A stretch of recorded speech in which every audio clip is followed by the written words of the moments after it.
Melissa Fleming, United Nations Under Secretary General for Global Communication. Welcome to Al-Arabiya. It's so great to be here with you, Talal.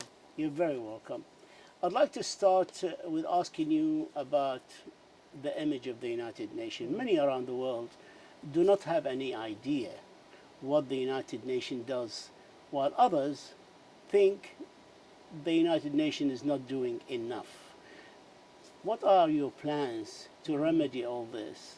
Never before have we needed people to really understand that the United Nations is what its charter says it is. It's there for we the people. And as we're seeing countries going more alone and becoming more nationalistic, we're facing unprecedented global challenges like climate change, for example, inequality. They go way across borders. So I think you're right, Talal, that the UN is under-recognized for the work it's doing, and it's under-recognized for what it represents. And I do believe that the people of the world, the general public, are looking for values that they can aspire to, that they can get inspired by, and also what they can do, what actions they can take to get involved to make our world more peaceful, to make the climate more sustainable, and the world a better place. I think the energy is out there. They're just looking for that kind of leadership to capture their imagination.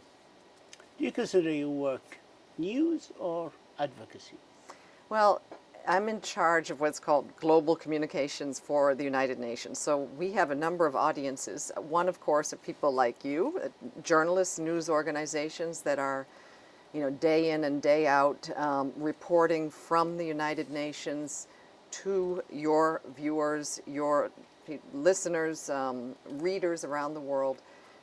So we have to provide you with information that is relevant and valuable and interesting.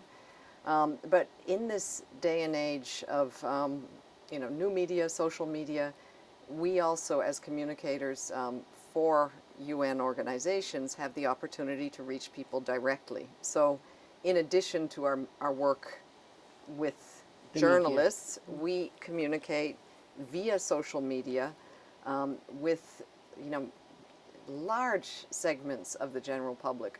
Our United Nations social media platforms have millions of followers. If you added them all up, not just the kind of at United Nations, at UN accounts, but all the accounts of the UN agencies around the world, we have millions and millions of followers. And this is something that we're emphasizing more to reach people.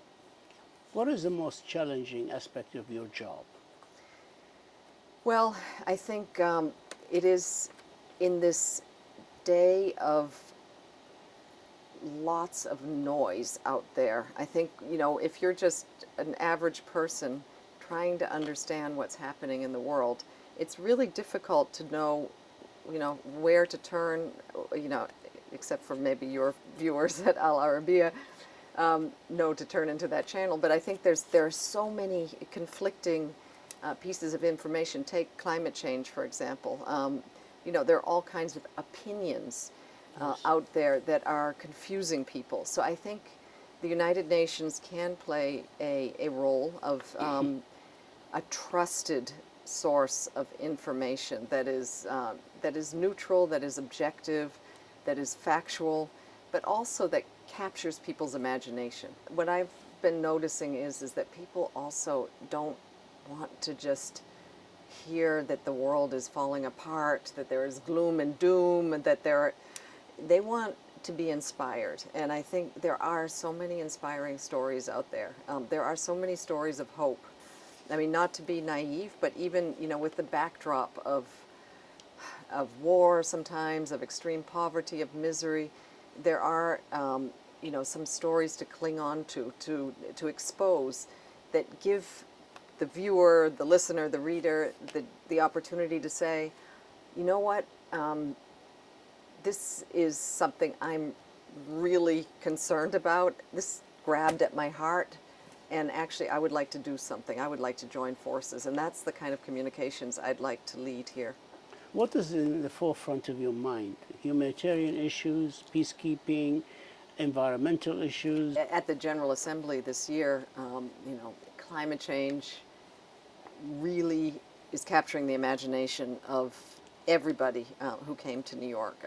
This is the dominating issue of our time, and it's really great to see that finally it's not just global leaders, but it is the youth, it is civil society, it is the media, and even increasingly the general public who are really worried, and not just worried. They're saying, actually, I am going to do something. Either I'm going to write about it, I'm going to yell about it, I'm going to protest about it, I'm going to change my lifestyle, I'm going to stop eating meat, I'm going to take fewer airplanes, whatever. We're seeing a huge flurry of activity inspired by, I think, a lot of the information and the communications put out by the UN, and increasingly also the Secretary General, who has made his concern about the climate crisis his really top issue. Indeed. Are there any plans that you have, new plans for programming, using new technologies like AI, that you intend to advance here at the United Nations during your reign? My goal is to get people to care about the Sustainable Development Goals, about climate change, about peace and security, the big issues of our time.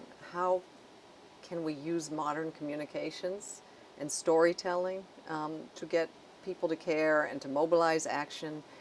That's going to be the question. So obviously there's a whole mix of communication tools that one can use, and some of them are more modern, like virtual reality, like AI, but this is not necessarily going to reach everyone. So I think what's really important when you're a communications professional is to make a decision on who you're trying to reach and how they receive their information. Obviously, you have to decide what you want them to know, how you want them to feel, and what you want them to do. And so that's the challenge. In time is catching up with us. The United Nations is clearly feeling the effects across the board from the lack of funding. For example, from whether it's the United States or other players. How does this affect your operation in your department? The funding situation is having a severe effect, I think, on the whole UN Secretariat, and it's a concern for UN agencies around the world. It's always a chronic concern, especially for the humanitarian agencies. In my area of communications, I do see that there needs to be more investment. This is one of the first things I'm going to be doing, is also looking to see how structurally, how we are structured and to meet the challenges, the needs, and the opportunities of modern communications. It may be that some things can be rejiggled, repurposed, and economies can be made, but it may also be that we'll need more investment. And the investment doesn't always need to come from the member states. There are other partners that one can have in the area of communications, and in many other areas. I find it incredible how many private sector entities, people from the creative community, celebrities, and other influencers want to be involved in helping the United Nations. You just need to present them with good ideas. Melissa Fleming, you fought the good fight for the United Nations High Commissioner for Refugees, for the refugees around the world. And now that you are leading the communication revolution within this organization to keep pace with the fast-changing world, we wish you the very best of luck in your endeavors, and we thank you for this interview. Thank you very so much, Talal. Thank you.